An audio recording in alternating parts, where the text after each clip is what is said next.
इचलकरंजी महानगरपालिकेची निवडणूक पार पडत असताना संध्याकाळी 5:30ला मतदान प्रक्रिया आता बंद करण्यात आली आहे. जेवढं जर बघितलं तर जी नागरिक मतदार राजा गेटच्या आत आले ते मतदान करण्यासाठी त्यांना मुभा देण्यात आला आहे. आपण जर बघितलं तर निवडणूक आयोगाकडून जे मतदार राजा आत आले त्यांना एक कुपन दिलेलं आहे की त्या पद्धतीनेच मतदान होणार आहे. जर आपण जर इचलकरंजीतील खंचेरी मळ्यातील या इथं दर वेळेला कायम मतदानाची रांग मोठ्या प्रमाणात लागत असते 5:30 नंतर. आपण जर बघितलं तर इथं 4 बूथ आहेत. 4 बूथवर जवळजवळ नाही जर बघितलं तर 400 ते 450 नागरिक मतदान करण्यासाठी आता आलेले आहेत. निवडणूक आयोगाकडून आणि पोलीस प्रशासनाकडून ज्या गेट प्रवेश मधून जर बघितलं जातं तर ते गेट प्रवेश पूर्ण बंद करण्यात आलाय. जर बघितलं तर शिवसेना आघाडी आणि महायुतीमध्ये सध्या मोठ्या प्रमाणात चुरस पाहायला मिळत आहे. इचलकरंजी महानगरपालिकेची गेल्या 10 दिवसापासून प्रचार होता, मोठमोठ्या त्याच्या सभा झाल्या, पण आजच्या सकाळपासूनच जर थोड्या अफवा जर वगळल्या असता पैसे वाटपावरून काही ठिकाणी वाद झाले,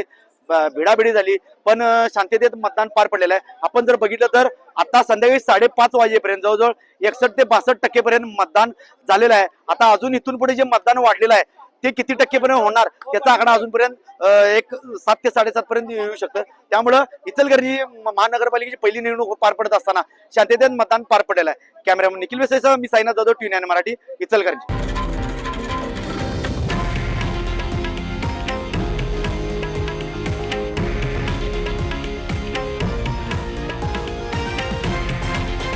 हे आहे देशातील नंबर 1 न्यूज नेटवर्क आणि आपण पाहत आहात TV9 मराठी, एकमेव.